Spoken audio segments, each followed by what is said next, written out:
jumpa lagi ya, masih bersama Ibu, masih di video yang sama, di channel yang sama tentunya, masih di Indonesia Asyik ya. Mengupas bahasa Indonesia secara mudah, menyenangkan, dan tentunya asyik ya. Oke, jika di video sebelumnya Ibu menjelaskan mengenai bentuk dari karya ilmiah ya, masih ingat ya, bentuk dari karya ilmiah ini ada 3, ada yang populer, ada yang semi formal, dan ada yang formal ya. Nah, kalau itu adalah bentuk dari karya ilmiah. Nah, kali ini di video ini Ibu akan menjelaskan mengenai struktur dari karya ilmiah itu sendiri ya. Apa saja sih struktur karya ilmiah? Halo, tolong disimak baik-baik ya. Oke, Ibu akan jelaskan ya.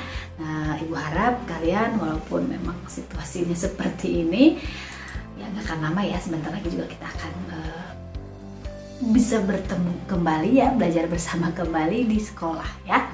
Oke, struktur karya ilmiah ini ada yang sifatnya sederhana dan ada juga yang lebih rumit ya, seperti dari bentuk karya ilmiah itu tersendiri ya, karena bentuk karya ilmiah juga ada yang sifatnya populer, formal, dan semi formal ya. Jadi strukturnya pun ya tergantung dari bentuknya ya.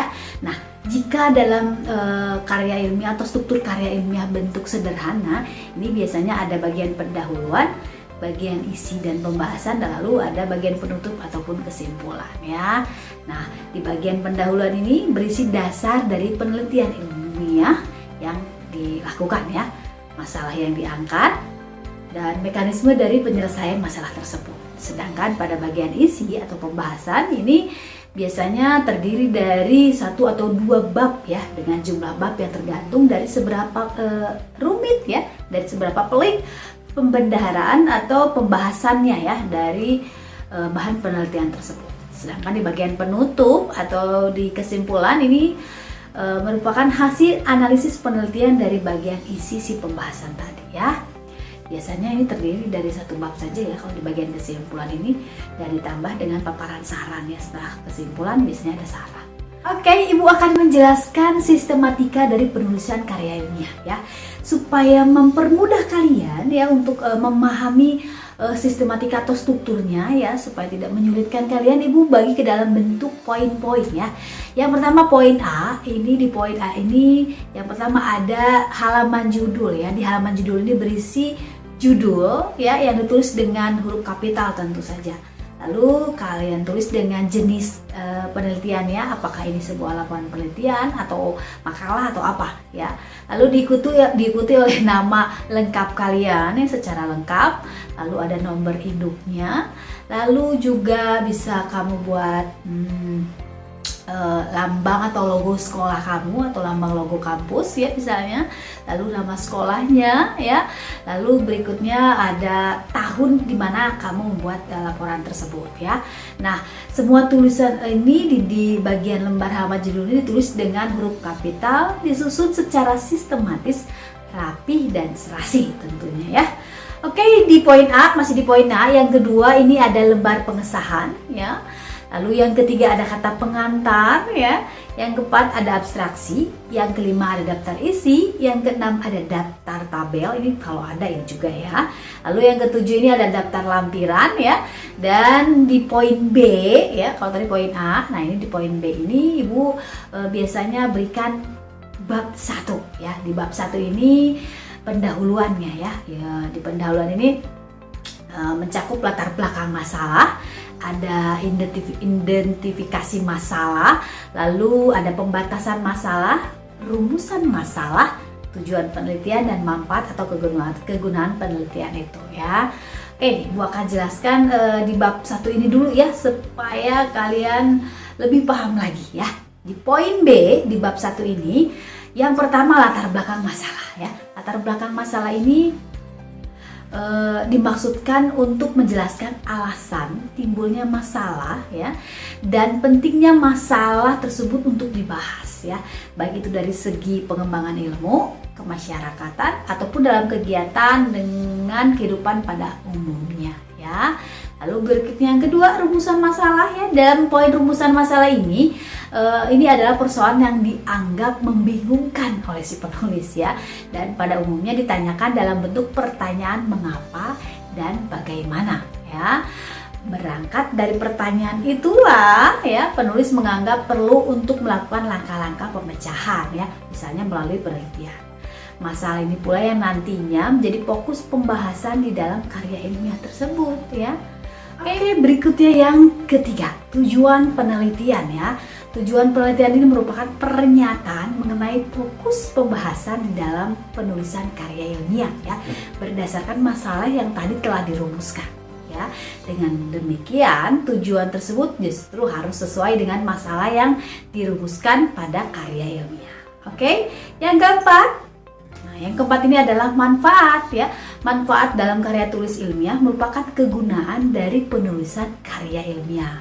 Misalnya pengembangan suatu bidang ilmu ataupun untuk pihak atau lembaga-lembaga tertentu. Misalnya penulisan ini bermanfaat untuk menambah wawasan di lembaga apa misalnya, seperti itu ya.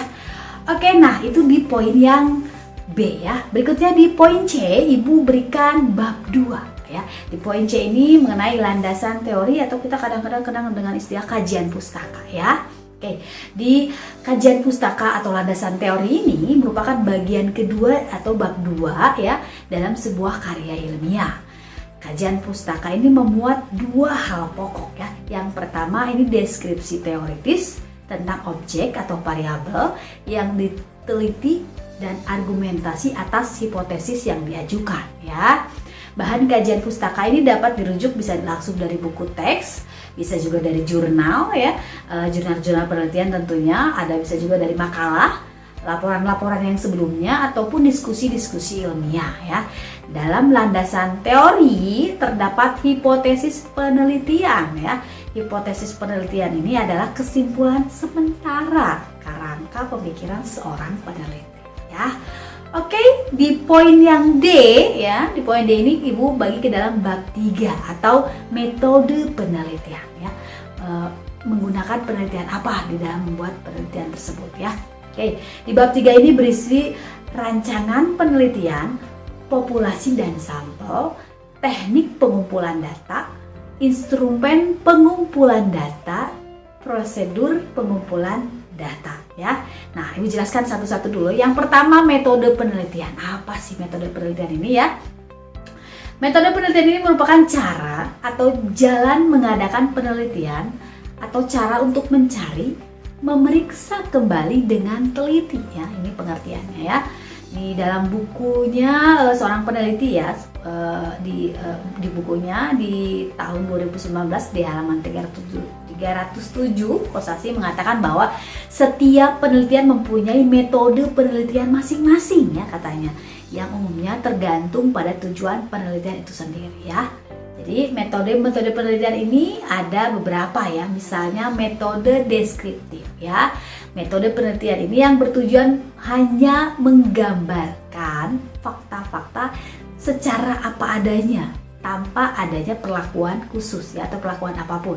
Data yang dimaksud dapat berupa fakta yang bersifat kuantitatif ya atau statistika dan fakta kualitatif ya. Makanya kalau kalian bisa pernah mendengar metode kualitatif dan kuantitatif, nah ini masuk kategori metode deskriptif ya.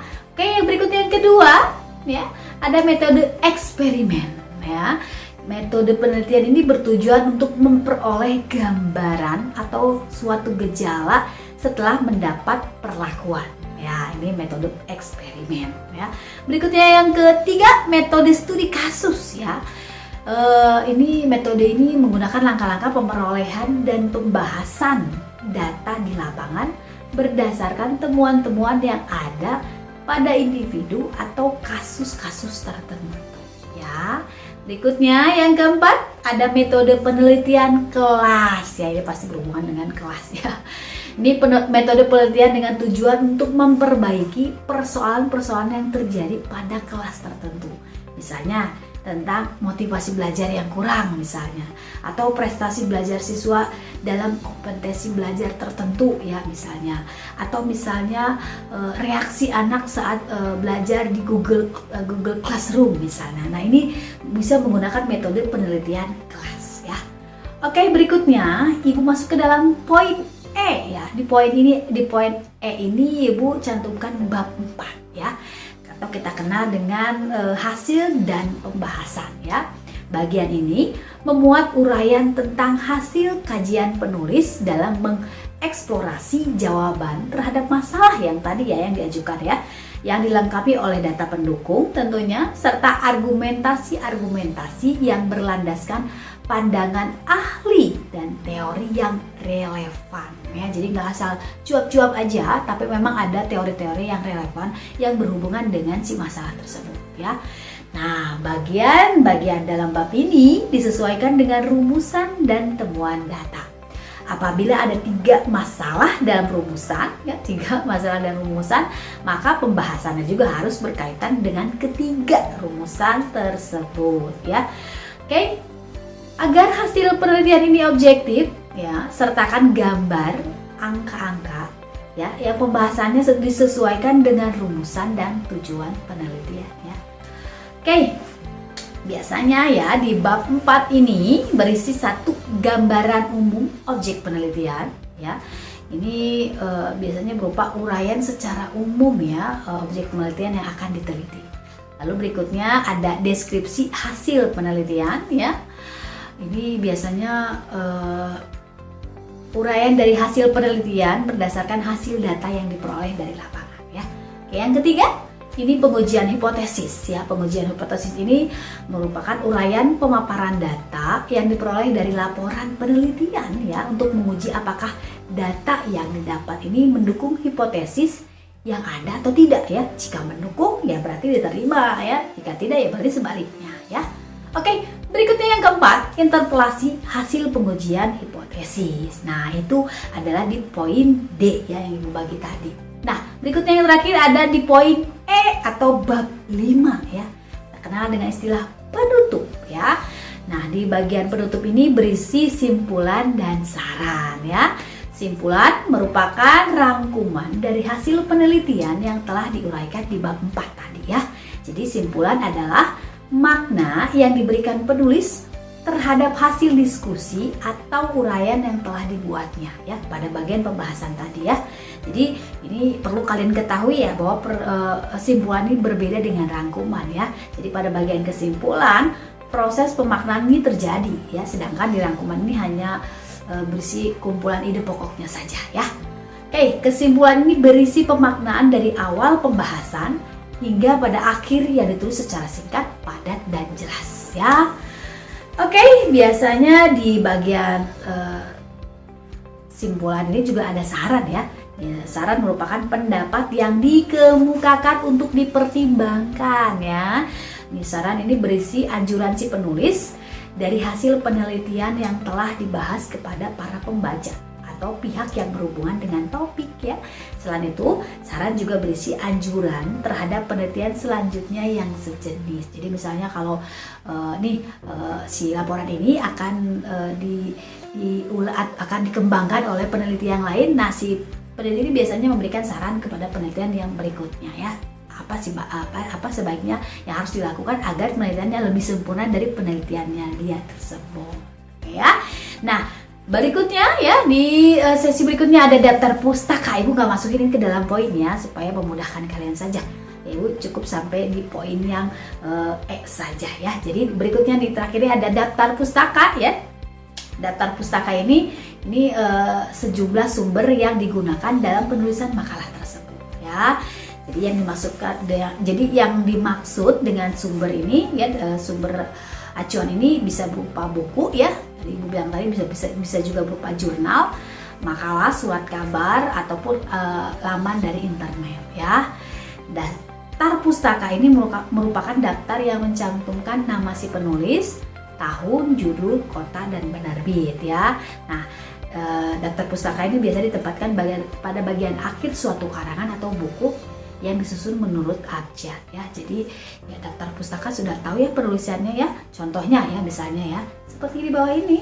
Oke, contohnya misalnya Kosasih, E titik ya 2019, jenis-jenis teks ini judulnya Bandung ya, ini adalah tempat terbitnya, dan Yama Widya ini adalah penerbitnya ya. Biasanya setelah daftar pustaka ada juga yang menyertakan lampiran ya. Ya itu sih nggak semua ya, tapi ada beberapa lah yang menyertakan lampiran-lampiran sebagai pendukung ya dari si laporan karya ilmiah ini. Oke, demikian video kali ini. Kita jumpa lagi nanti ya di video-video selanjutnya ya. Ibu berharap video pembelajaran ini bisa bermanfaat untuk kalian ya, walaupun memang situasinya kita masih PJJ ya, bertatap muka langsung dengan jarak jauh ya. Tapi Ibu berharap apapun yang Ibu sampaikan ini bisa kalian pahami ya, kalian mengerti dan menjadi sumber ilmu kalian di masa depan nanti ya. Oke, bye. Sampai jumpa lagi di video pembelajaran berikutnya. Masih tetap di Indonesia.